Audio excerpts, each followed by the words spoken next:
Hey, everybody. Welcome to the West Dakota Dad. My name is Cody. This is my podcast where we talk about faith, family, and life. And this is What is Love?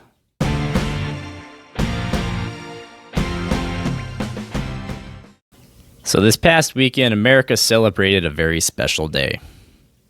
A day full of love, compassion, excitement, and for others, frustration, disappointment, and even depression. A day that not all Americans enjoy, but the ones that do can be very boastful if that special someone brings them home silver or gold. A day known to America as the Daytona 500.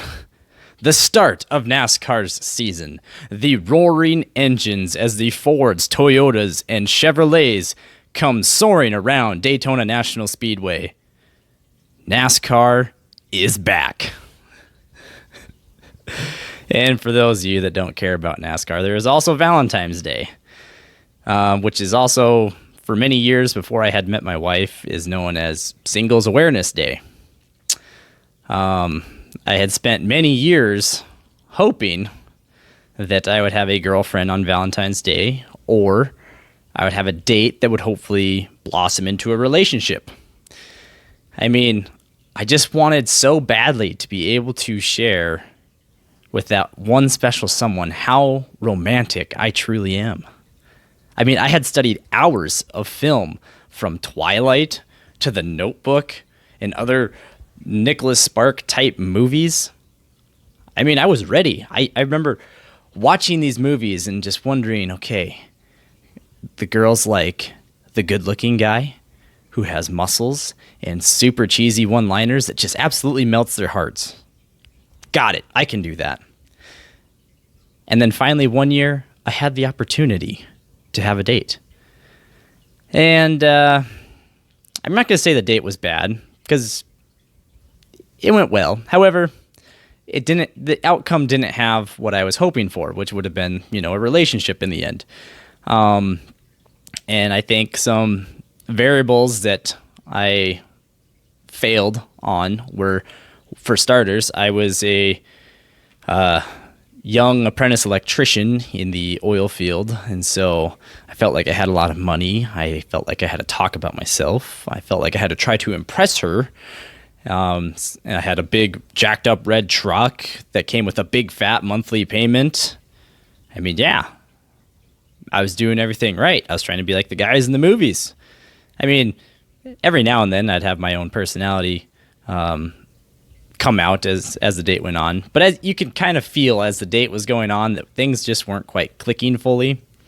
And so, yeah, it didn't quite turn out how I wanted it to. And I don't really have any regrets, obviously, because, I mean, I have a beautiful daughter, my own, my family here.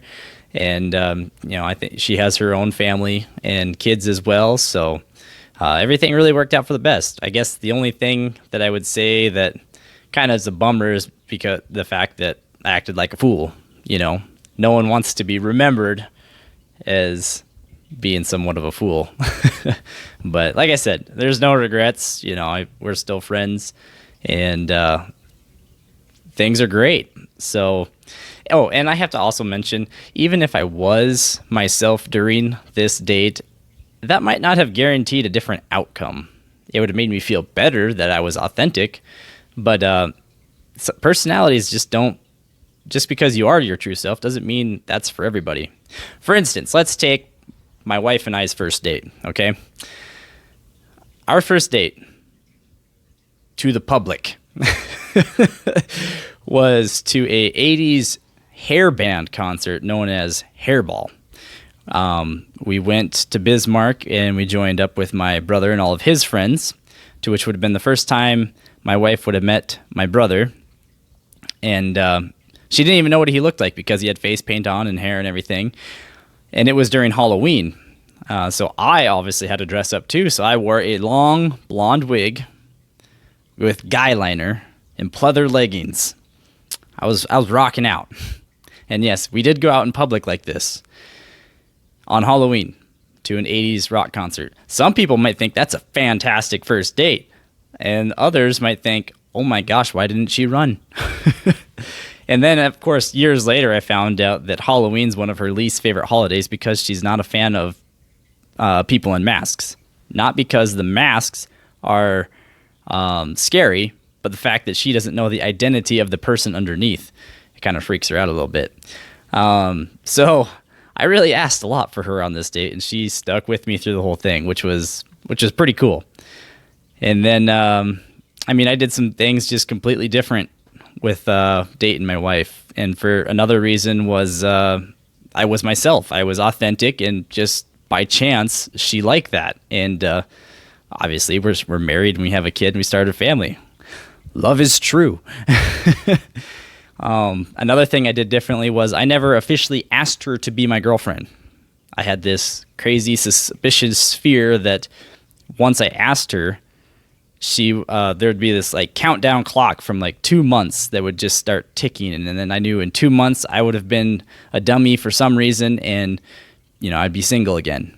So I never asked her out, but then I had to face the music because her mom had texted her one day when we were in Bismarck and had asked, "What are you guys?" Because I'm tired of trying to explain who Cody is to you.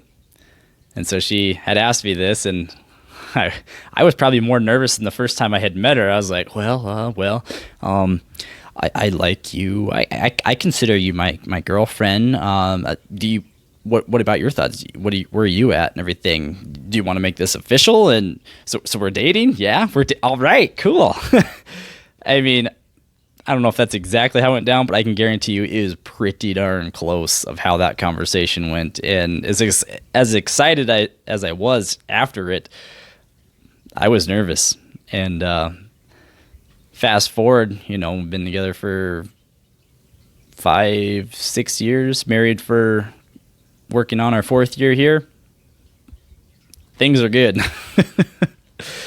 But yeah, like I said, not everybody's personalities will guarantee you, that they'll mix with just anybody. Obviously, I'm not the starstruck ladies man that are in the romantic comedy films and whatnot. But I do have a passage today I want to talk about, being that this last weekend was Valentine's Day weekend. It just seems to be kind of the theme, even though I've never been a huge fan of Valentine's Day because I feel like a lot of people use it as an excuse, as that's the one time they are truly romantic towards their significant other throughout the year, and I don't agree with that. I think it should be way more often. And of course, the verse I'm going to read is probably one of the most quoted verses at weddings there is. And it's kind of funny because it comes from 1 Corinthians 13, starting with verse 4. And just a little bit of context behind this. I think a lot of people don't realize that Paul's letter to the Corinthians isn't supposed to be a poetic love letter. It's actually a letter for rebuking. The Corinthians were having some confused issues after they had heard the gospel, and they misunderstood what their freedoms were, or whatever the case might be. And so there was a lot of sin widespread throughout the city of Corinth. And so Paul wrote this letter to basically rebuke them.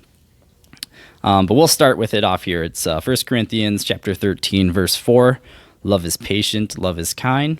Love is not envious or boastful, or arrogant, or rude.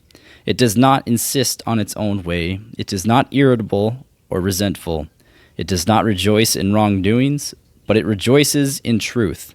It bears all things, believes all things, hopes all things, and endures all things. Love never ends. So, a lot of you probably heard it before, and yes, it is very beautifully written and everything. And, there's a lot of things in there that basically what Paul defines what love truly is. And so, something to think about. It's not a February 14th verse. It's not a wedding verse. It is an everyday verse. So it's something to think about moving forth, coming off the high of Valentine's Day. And for those of you out there that were like me for many years, always looking for hope, or always hoping for having a Valentine someday, the words, just hang in there, which is, for me, it was always irritating to hear stuff like that, because it's like, yeah, I get it. I'm a good man. It'll come when I least expect it or whatever. But it really is true. You just got to stay authentic, be yourself, don't be fake in front of somebody or anything like that. Just how you want to be remembered. And I think the odds will be a little bit more in your favor. So that's what I had for today. So I hope you guys enjoyed the little Valentine's message, and I hope you guys have a great week. We'll see you next time. Thanks for listening to the West Dakota Dad Podcast. If you like what you heard, please drop a rating, share with your friends, and don't forget to hit the subscribe button so you don't miss out on any content.